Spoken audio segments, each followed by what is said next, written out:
And now, a dramatic war film based on a true story by the director of Battleship.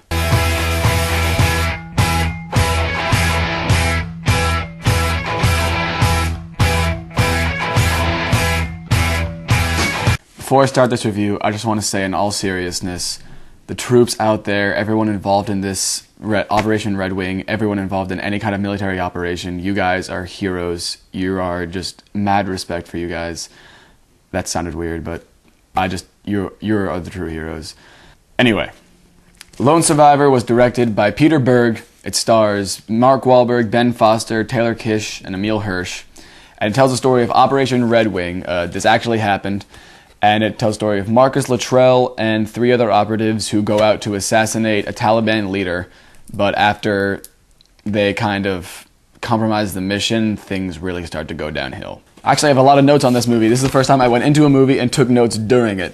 So, we got good opening credits. They were solid. It showed like the Navy SEALs training sequences. Those were pretty cool. Kind of had the people ringing the bell saying, "I'm done, I can't handle this anymore." That was pretty cool. They're establishing the characters at the very beginning. It does work well. There's kind of talking. It seems like very natural conversation. You do kind of start to develop a little bit of sense of caring for these characters, but like not a lot. Like I did start to care for them eventually. Most of them.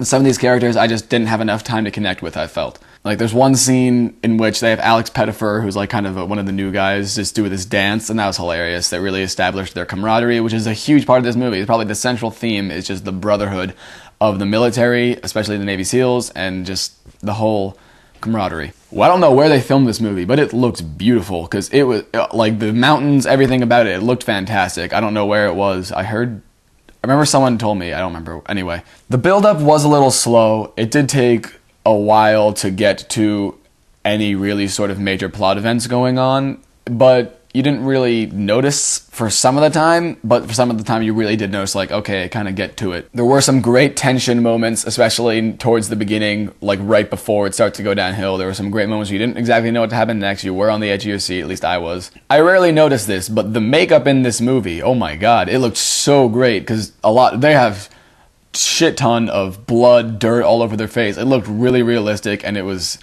pretty gruesome. There were a lot of parts of this movie that were actually wince-inducing. Like, I was like cringing when it was happening, because I'm imagining it, not really imagining it, but just like when a character falls down kind of this cliff. It was just not really a cliff, but like they fall down a little bit, and it was rough. As far as the acting goes, Mark Wahlberg as the lead was fantastic. He was very, very good. He's kind of got better as it went on. In the beginning, I'm like, really? Is this it? But then towards the end, I could tell that he was definitely a good choice for the part. Ben Foster was probably my 2 personal favorites, actually, were Ben Foster and Emile Hirsch. They were very, very good with their parts.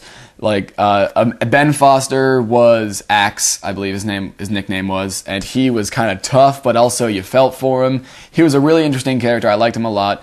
And then Emile Hirsch was kind of the youngest, kind of the most, not naive, I guess, but he was the freshest one of them, I would say. Freshest, that's a really creepy word to describe somebody. Taylor Kitsch was good too, but he wasn't on par with the other 3, I would say.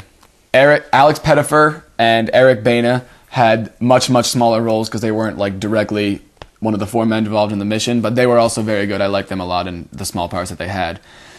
From the beginning, and based on the fact that it is a true story, it's very, very realistic. It's gritty, it's pretty dark, it's rough. It really is rough to watch, especially knowing that this actually happened and these people died, which kind of brings me to one of my main points is, couldn't they have changed the title?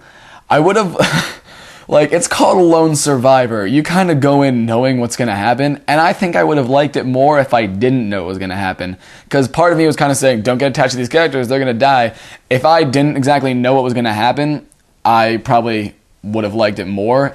And it's pretty obvious who the Lone Survivor is, considering whose name is billed first and who is clearly featured the most in the trailers.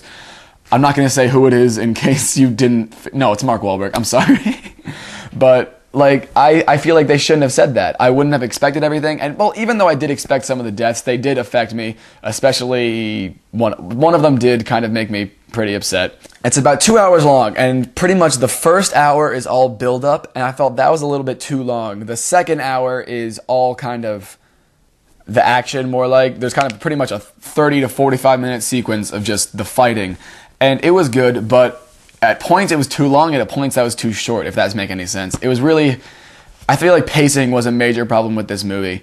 The script was good, but not amazing. Peter Berg, as the director, I enjoyed parts of it. Like, the parts, like I said, with the tension were really good, but some of the parts during the actual sequences weren't that great. Near the beginning, there were parts when they're trying to communicate with, like, their military superiors, and obviously that's kind of supposed to be the point, that you're not really supposed to be able to understand what's going on, but I wish I could have understood at least a little bit what they were saying, because this wasn't one of the parts when it was supposed to be like extremely fuzzy to the point we're not supposed to hear it. I wanted to hear what they were saying, but that's just me.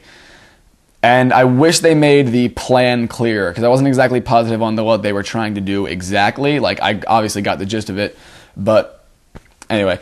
There were a lot of good things about this movie, but there were a couple major flaws holding it back, namely the pacing, the script, and a little bit of the direction. But I'm going to give Lone Survivor a B. And I have not planned what video I'm going to do next, and I did not plan the ending to this video, and bye.